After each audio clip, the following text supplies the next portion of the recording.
প্রিয় শিক্ষার্থীরা, আজকে আমরা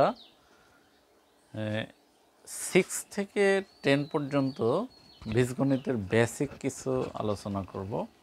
ষষ্ঠ থেকে দশম শ্রেণী পর্যন্ত বীজগণিতের বেসিক জানতে হবে। বীজগণিত অঙ্কগুলো পারার জন্য বেসিকটা স্ট্রং হতে হবে। বর্তমান বাচ্চাদের বেসিকগুলো অনেক দুর্বল থাকে। তো আমার এই আজকের ভিডিওতে বেসিকগুলো শিখলে অনেকটাই উপকৃত হবে। আমরা আজকে আলোচনা করব বীজগণিতের যোগের কাজগুলো। আসলে যোগ কিভাবে করতে হয়। আমাদের অনেক সময় দুইটা রাশি থাকে, একটা হচ্ছে x square plus 2y square plus 3z square, এইরকম একটা রাশি থাকে। আবার নিচে যোগ করার জন্য আরও একটা রাশি থাকে, suppose 2x square plus 3y square plus 5z square. এই যে এই রাশি দ্বয়ের যোগফলটা আমরা কিভাবে করব।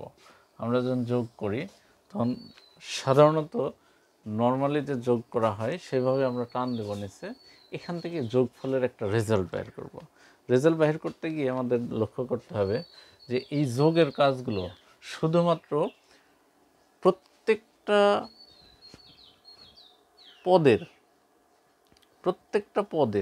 পদের আমরা যে চলকগুলো আছে, এখানে এক্স চলক, এখানে ওয়াই চলক, এখানে জেড চলক, অর্থাৎ এক্স স্কোয়ার চলক, ওয়াই স্কোয়ার চলক এবং জেড স্কোয়ার চলক, এই চলকের সহগগুলো নিয়ে আমরা কাজ করব। যখন যোগ বিয়োগের কাজ করব তখন শুধুমাত্র আমরা এইখানকার সহগ নিয়ে কাজ করব।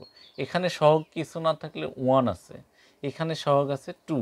এখন আমরা এই যোগ বিয়োগের কাজ করতে গিয়ে আমরা এই 1 এবং 2 এর যোগফল, 1 এবং 2 এর যোগফল 3 লিখব। আর তার সাথে এই চলকগুলোর কোনো পরিবর্তন হবে না, চলকটা যা আছে তাই, এক্স স্কোয়ার। তার মানে এখানকার আমরা 1x স্কোয়ার এবং 2x স্কোয়ারের যোগফল পেলাম 3x স্কোয়ার। এবারে ওয়াইয়ের চলক নিয়ে, ওয়াই চলক যেটা ওয়াই স্কোয়ার হয়ে আছে, এইখানে লক্ষ্য করতে হবে এই ওয়াইয়ের স্কোয়ারের চলক হচ্ছে, সহগ হচ্ছে 3, 2 এবং এই ওয়াই স্কোয়ারের সহগ হচ্ছে 3। এই 2 এবং 3-র যোগফল করব আমরা। 2 এবং 3-র যোগফল হচ্ছে 5, এখানে আমরা নিয়ে নেব 5। এখন লক্ষ্য করতে হবে 5 এবং 2 এবং 3 দুইটার চিহ্নই আছে প্লাস।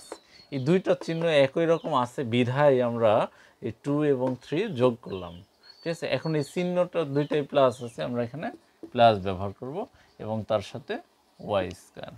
এরপরে পরের অংশ একই রকম, জেড স্কোয়ার যে চলক, এই চলকের ক্ষেত্রে আমাদের এটাও প্লাস এটাও প্লাস, সেক্ষেত্রে আমরা হিসাব করব দুইটাই যেহেতু প্লাস, দুইটা আমাদের এক জায়গায় যোগ হয়ে যাবে। এখন 3 এবং 5, এই জেড স্কোয়ারের সহগ 3 এবং এই জেড স্কোয়ারের সহগ 5, এবং 3 এবং 5 এখন যোগ করব আমরা। যোগ করলে 3 এবং 5 যোগ করলে হয় কত? 8, তার সাথে জেড স্কোয়ার। এইটা ছিল আমাদের অ্যান্সার, সেটা হচ্ছে যোগের কাজের একটা অ্যান্সার। আমাদের এই যোগগুলো সবাইকে সুন্দরভাবে জানতে হবে, বুঝতে হবে এবং নিজে নিজে পারতে হবে। ধন্যবাদ সকলকে। আসসালামু আলাইকুম।